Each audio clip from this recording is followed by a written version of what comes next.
పెళ్ళైనా పండగైనా వేడుక ఏదైనా పట్టుచీరల ప్రత్యేక వేదిక వారాహి సిల్క్స్.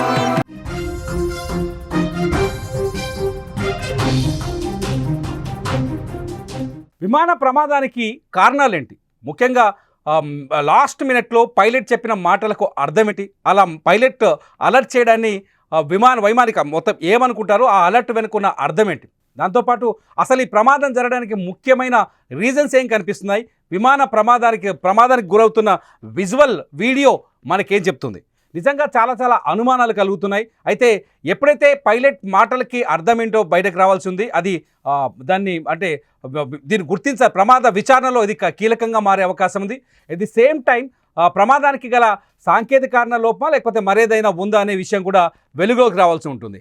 నిజానికి పైలట్ విమాన ప్రమాదానికి ముందు పైలట్ మేడే అంటూ కొంత వాయిస్ చెప్పారు. ఆ వాయిస్ విన్న కొద్దిసేపటికే ఏటీసీ రిటర్న్గా వాళ్ళని కనెక్ట్ అయ్యే ప్రయత్నం చేసేలోపే విమానం కరెక్ట్ కాలేదు, విమానం నేల కూలిందని అక్కడ ఉన్న ప్రత్యక్ష సాక్షులు కానీ లేకపోతే ఏటీసీ నుంచి వైమానిక శాఖ నుంచి కానీ అందుతున్న సమాచారం ప్రకారం తెలుస్తుంది. అసలు రీజన్ ఏమై ఉంటుంది? ఈ అంశాలన్నింటిపై మనతో మాట్లాడడానికి ఎక్స్పర్ట్ కాళిదాస్ గారు ఉన్నారు. ఈయన కాళిదాస్ గారు రిటైర్డ్ స్క్వాడర్ లీడర్, అట్లాగే ఏరోనాటికల్ ఇంజనీర్. నమస్కారం కాళిదాస్ సార్. నమస్కారం కాళిదాస్ సార్, నమస్తే. యాక్చువల్గా అసలు ఏంటి సార్, అసలు మీరు విజువల్ చూసుంటారు, యాక్సిడెంట్కి ఈ ప్లేన్ క్రాష్కి కారణం ఏమై ఉంటుంది సార్? అది ఇవాళ జస్ట్ ప్రాథమిక అంచనాలు కూడా ఉన్నాయి. ఎందుకంటే కోర్ట్ ఆఫ్ ఎంక్వైరీ అవుతుంది, ఏం జరిగి ఉంటుంది అన్నది విస్పష్టంగా బ్లాక్ బాక్స్ ని విశ్లేషిస్తే తెలుస్తుంది. ఇవన్నీ ప్రాథమికమైనటువంటి ఊహాగానాలు, అంచనాలు. అందుకని ఇందులో ఏమి ఉగ్రత కుట్రలు అలాంటివి కూడా మీ హెడ్లైన్స్ లో చూసాను, అలాంటివి ఏమి ఉండవండి. మనకి అందుతున్నటువంటి ఇన్ఫర్మేషన్ ప్రకారం మధ్యాహ్నం నుంచి విశ్లేషిస్తే, అందులోనూ ఇప్పుడే ఇంగ్లీష్ న్యూస్ ఛానల్స్ లో కూడా చూశాను, విమానం టేక్ ఆఫ్ అవ్వంగానే అది కూలిపోయింది కిందకి. దీనికి అక్కడ విమానం ఇంజన్ లో మీరు చెప్పినట్టు పైలట్ మేడే అనే కాల్ ఇచ్చారు అంటే అర్థము, విమానం నా నియంత్రణలో లేదు, నా కంట్రోల్లో లేదు, అది అది ఇంకా కూలిపోతుంది, నేనేం చేయగలిగింది లేదు అన్నది పైలట్ అక్కడి నుంచి ఒక మెసేజ్ ఇచ్చినట్టు ఎయిర్ ట్రాఫిక్ కంట్రోల్ కి అక్కడ, ఒకవేళ నిజమైతే ఇవన్నీ, ఎందుకంటే కోర్ట్ ఆఫ్ ఎంక్వైరీ ద్వారానే బయటకు రావాలి, ఇవన్నీ విశ్లేషణలు, ప్రాథమిక అంచనాలు. మేడే అంటే అర్థం ఏంటి సార్? అసలు ఏంటి మేడే అంటే అర్థం ఏంటి? ఎటువంటి సమాచారం వెళ్తుంది? నా కంట్రోల్లో విమానం లేదు, మా పైలట్స్ కంట్రోల్లో విమానం లేదు, టోటల్ ఎమర్జెన్సీలో ఉన్నది, మేము వెనక్కి సేఫ్ గా వస్తామో రామో అన్నది కూడా అవదు, అది అయ్యే పనిలో లేదు, ప్రస్తుత పరిస్థితి ఇది, మా నియంత్రణలో విమానం లేదు, దానిలో పవర్ లాస్ అయిపోయి ఆల్టిట్యూడ్ అంటే హైట్ ఎలా ఉన్నది అలా కుప్పగూలే పరిస్థితిలో ఉన్నది అని అర్థం మేడే అంటే. సో ఆ కాల్ ఇచ్చారు, కాల్ ఇవ్వంగానే అసలు ప్రతిస్పందనకి అవకాశం కూడా లేదు, అలా జస్ట్ టేక్ ఆఫ్ అవ్వంగానే అది కుప్పకూలిపోయింది. సో దాని అర్థం అదే అనమాట సార్. అంటే సాధారణంగా ఒకసారి ఫ్లైట్ ఎగిరిన తర్వాత సార్, అంటే ముందే, అంటే ఫ్లైట్ టేకాఫ్కు ముందే అన్ని టెస్టులు జరుగుతాయి కదా సార్? అంటే ఫ్లైట్లో ఏమైనా టెక్నికల్ ఇష్యూస్ ఉన్నాయా, ఇంజన్ ఏమైనా ప్రాబ్లమ్ ఉందా, ఇటువంటి కొన్ని అన్ని టెస్టులు జరుగుతాయి కదా సార్? ఒక టేకాఫ్ తర్వాత టెస్టులు జరగకుండా అయితే టేకాఫ్ కాదు కదా సార్? అసలు ఇక్కడ ఏం జరుగుంటుంది సార్? అసలు సమస్య లేదు. ముందే మొత్తం ఇంజనీరింగ్ విమానంలో 5-6 వ్యవస్థలు ఉంటాయండి. ఇంజిన్ వ్యవస్థ ఉంటుంది, దాని బాడీ ఎయిర్ ఫ్రేమ్ వ్యవస్థ ఉంటుంది, లోపల ఉన్నటువంటి మొత్తం ఎలక్ట్రికల్ వ్యవస్థ ఉంటుంది, అలాగే పైలట్ల ముందు ఉన్నటువంటి ఇన్స్ట్రుమెంటల్ ప్యానల్ ఉంటుంది, సో కమ్యూనికేషన్ సిస్టమ్ ఉంటుంది, దేని వ్యవస్థ దానిదే, దేని ప్రత్యేకత దానిదే, దాని మీద ఫుల్లీ ట్రైన్డ్ టెక్నీషియన్స్ ఉంటారు, వాళ్ళ పైన ఎక్స్పీరియన్స్డ్ సూపర్వైజర్స్ ఉంటారు, వాళ్ళు కూడా సర్వీసింగ్ మాన్యువల్ మీద ఎప్పటికప్పుడు, అంటే ఫ్లైట్స్ టేక్ ఆఫ్ అవుతున్నప్పుడల్లా దాని ముందు అన్ని చెక్స్, కంపెనీ నిర్దేశించిన చెక్స్ అన్ని చాలా నిశితంగా రాస్తారు, సంతకాలు పెడతారు, దాని తర్వాత ఇంజనీర్ కూడా సంతకాలు పెడతారు. అవన్నీ అయిన తర్వాత వాతావరణం ఎలా ఉన్నది ఆ శాఖ కూడా నివేదిక ఇచ్చిన తర్వాతే పైలట్స్ టేక్ ఆఫ్ అవుతారు. అందులో ఎటువంటి లోపం ఉండదు, నిర్దిష్టమైన చెక్స్ అన్ని అవుతాయి. సార్, ఇక్కడ సాంకేతిక లోపం ఉంది అనుకోవచ్చా? ఈ ప్రమాదానికి కారణం సాంకేతిక లోపమే అనుకోవచ్చా? అంటే ఇవన్నీ మన ప్రాథమికమైనటువంటి స్పెక్యులేషన్సే. ఇదమిత్తంగా కోర్ట్ ఆఫ్ ఎంక్వైరీ అని ఆర్డర్ అవుతుంది, దానిలో కాక్పీస్ వాయిస్ రికార్డరు అంటే బ్లాక్ బాక్స్ అంటారు, ఆ బ్లాక్ బాక్స్ లో ఏం జరిగింది అన్నది చాలా వరకు తెలుస్తుంది. అందులో 2 ప్రధానమైనటువంటి కాంపోనెంట్స్ ఉంటాయి. ఒకటి కాక్పిట్ వాయిస్ రికార్డరు, పైలట్స్ వాళ్ళతో ఏం మాట్లాడుకున్నారు, కింద ఏటీసీ ఎయిర్ ట్రాఫిక్ కంట్రోల్తో చిట్ట చివరి నిమిషం వరకు ఏం మాట్లాడారు, తర్వాత ఫ్లైట్ డేటా రికార్డర్ అని ఉంటుంది.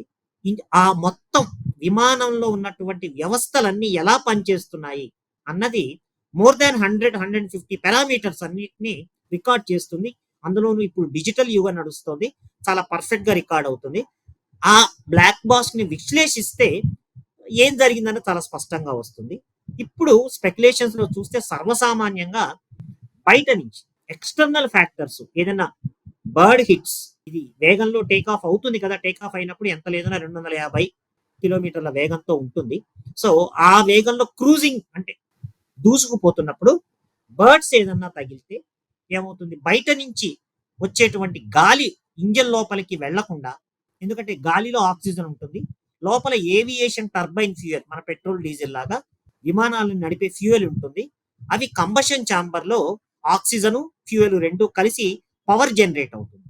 సో బయట ఏదైనా డ్యామేజ్, ఒక పక్షి కానివ్వండి, ఇంకేదైనా ఫారిన్ ఆబ్జెక్ట్ డ్యామేజ్ గనక అయితే పొరపాటున, లేదా ఏదైనా బ్లేడ్స్ లో గానీ అక్కడ మెకానికల్ ఫెయిల్యూర్ అయితే లోపలికి వచ్చే గాలి సరిపోదు. ఆ గాలి సరిపోనప్పుడు ఫ్యూయల్ లో మిక్స్ అయ్యేటువంటి ఆక్సిజన్ లో దాని యొక్క థ్రస్ట్ ఏదైతే జనరేట్ అవుతుందో అది పూర్తి స్థాయిలో ఉండదు. అది బయట ఏదన్నా జరిగితే, లేదా బయట పరిస్థితి, వాతావరణము, బర్డ్స్ అటువంటి ప్రతిబంధకాలు ఏమీ లేనప్పుడు అంతర్గతంగా ఇంజన్ లోకి వచ్చే ఫ్యూయల్ ఏదైతే ఉంటుందో దాని సరఫరాలో ఏదన్నా ఆటంకం కానీ అడ్డం కానీ ఏదైనా ఏర్పడితే అప్పుడు కూడా ఇంజన్ యొక్క పవర్ లాస్ అవుతుంది. సో ఇది విశ్లేషిస్తే వార్తా కథనాలలో ఉన్నటువంటి వాటన్నిటిని మధ్యాహ్నం నుంచి చూస్తున్నా నేను కూడా. సో పవర్ లాస్ అయినట్టు పైలట్ మెసేజ్ ఇచ్చినట్టు వార్త బయటకు వస్తుంది. ఒకవేళ అదే నిజమైతే ఆ పవర్ లాస్ కి ఈ 2-3 సాంకేతిక లోపం అన్నా కావచ్చు, ఇందాక నేను చెప్పినట్టు బయట నుంచి ఏదైనా ప్రతిబంధకం ఏర్పడచ్చు. ఏది అయి ఉంటుంది అన్నది కోర్ట్ ఆఫ్ ఎంక్వైరీలో తేలుతుంది. అప్పటిదాకా మనం ఏమీ చెప్పలేం. సార్ ఇప్పుడు ఈ బోయింగ్ విమానం ఇది 787 బోయింగ్ విమానం. ఈ బోయింగ్ విమానానికి ఉండే ప్రత్యేకమైన లక్షణాలు ఏంటి సార్? అంటే ఇంత 11 ఇయర్స్ అవుతుంది అంటున్నారు ఇది విమానం బయటకు వచ్చి, ఇప్పుడు సర్వీస్లో ఉండి. కొంచెం కొత్త విమానమే అయినప్పటికీ ఈ ప్రమాదానికి గురవడానికి అంటే సాంకేతిక లోపం ఉండడానికి ఆస్కారాలు చాలా తక్కువ అనే చర్చ కూడా ఒకటి నడుస్తుంది. చూడండి, ఇప్పుడు ఏ వ్యవస్థ అయినా ఫుల్ ప్రూఫ్ 100% ఫెయిల్ కాదని ఎక్కడా ఉండదండి. రకరకాల కారణాలు అయితే ఎయిర్ సేఫ్టీ అన్నది చాలా బాగా ఉంటుంది. మన దేశంలో నిరంతరం పర్యవేక్షిస్తుంటారు. విమానాల్ని ఎలా నడపాలి, ఎప్పటికప్పుడు ఎన్నో ఛాలెంజెస్ వస్తున్నా కూడా, ఎందుకంటే వాతావరణం కానీ, ప్రతికూల వాతావరణం, ఎక్స్టర్నల్ ఫ్యాక్టర్స్ చేతిలో ఉండవు. సో వాటిని ఎలా హ్యాండిల్ చేయాలన్నది పైలట్స్ కి చాలా తర్ఫీదు ఉంటుంది. వారు చాలా బాగా ట్రైన్ అయి ఉంటారు. పైగా ఇప్పుడు ఇక్కడ ఉన్నటువంటి పైలట్స్ 7-8 వేల గంటలు వీటి మీద ఎగిరారు. World class. సుమిత్ సబర్వాల్ 8700 గంటల ఎయిర్ ఎక్స్పీరియన్స్ ఉంది ఆయనకి. కో పైలట్, పైలట్ వాళ్ళందరికీ ఇన్ని వేల గంటలు ఉన్నప్పుడు వాళ్ళ ఆపరేషన్స్ లో ఎటువంటి తేడా రాదండి. అయితే సాంకేతిక లోపం అన్నది వెరీ అన్ఫార్చునేట్ గా ఏ మిషన్ లోనైనా, ఇప్పుడు మన ఇళ్లలో వాడుకునే మిషన్స్ లో కొత్తవి కొన్నా కూడా చెడిపోతూ ఉంటాయి కదా. అందుకని వాటన్నిటిని నివారించటానికే ఇన్ని సర్వీసింగ్లు అవుతుంటాయండి.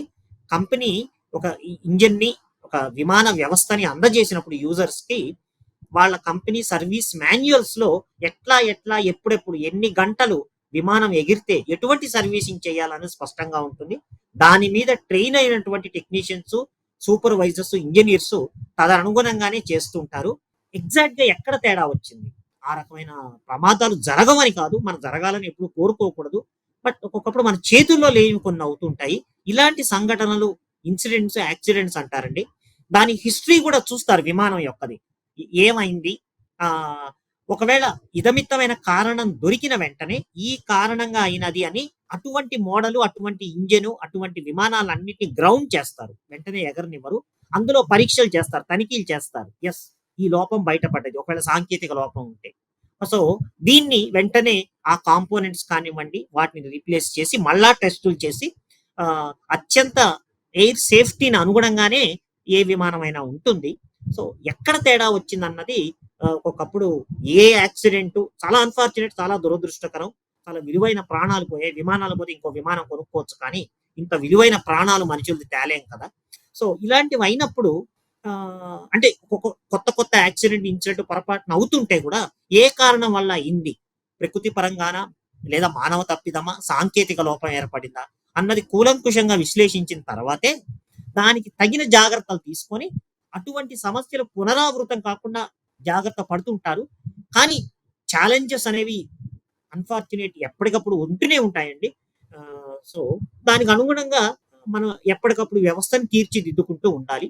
అట్లా ఉంటుంది ఇప్పుడు పరిస్థితి. ఇక్కడ ఈ ఫ్లైట్ ప్రమాదంలో అంత పెద్ద మంటలు ఒక్కసారిగా సార్ మామూలుగా అసలు బయటికి దూరం నుంచి వీడియో చూస్తేనే ఒక్కసారిగా బ్లోయింగ్ ఆ స్థాయిలో వచ్చింది. అక్కడ సీన్ చూస్తే, సిచ్యువేషన్ చూస్తే కిందున్న హాస్టల్ బిల్డింగ్ ఢీకొట్టింది. ఇది హాస్టల్ బిల్డింగ్లో పరిసరాలన్నీ కాలి బూడిదైపోయాయి.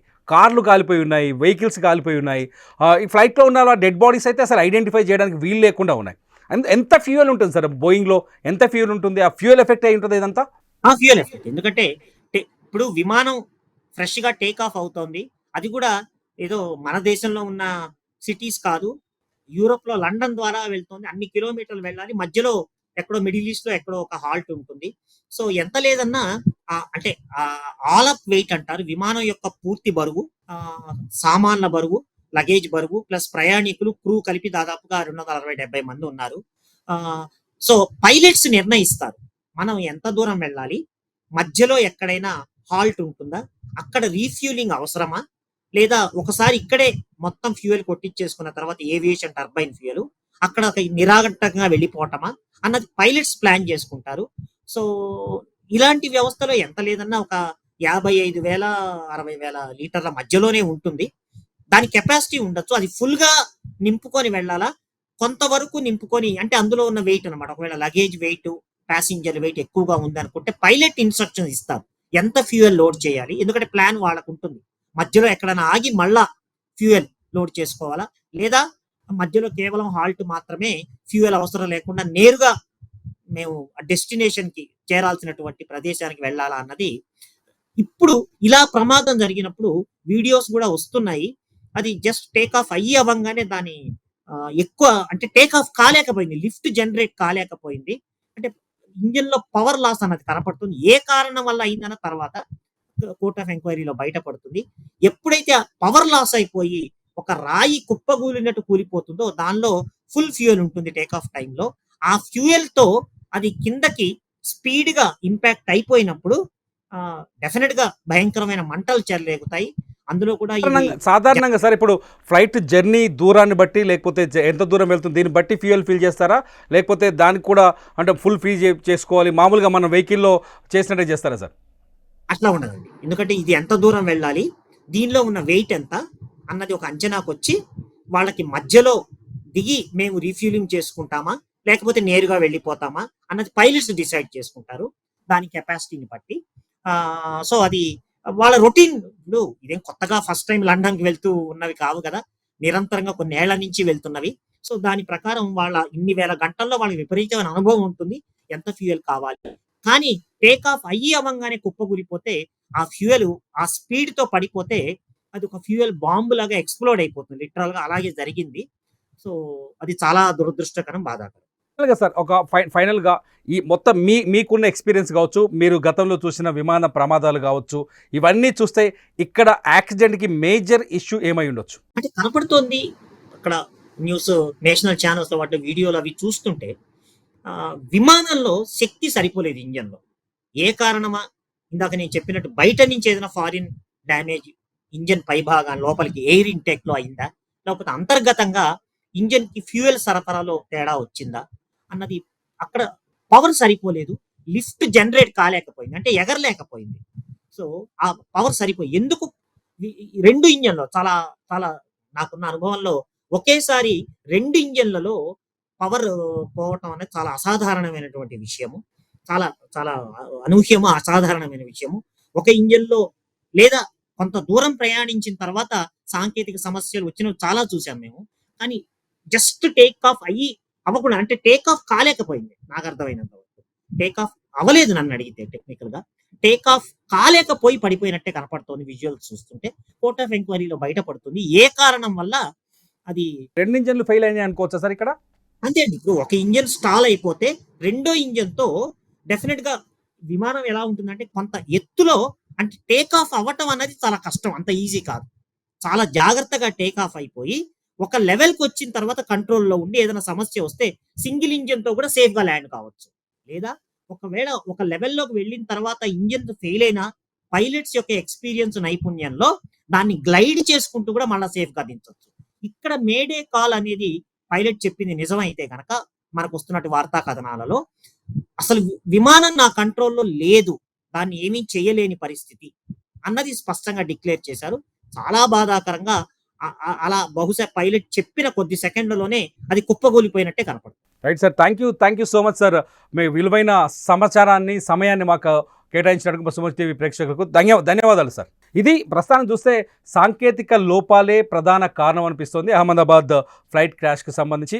పూర్తి వివరాలు మాత్రం ఎంక్వైరీలో బయటపడతాయని చెప్తున్నారు ఎక్స్పర్ట్ కాళిదాస్ గారు. చూస్తూనే ఉండండి. విమాన ప్రమాదానికి సంబంధించిన అప్డేట్ సమాచారం కోసం Suman TV live and Suman TV digital live.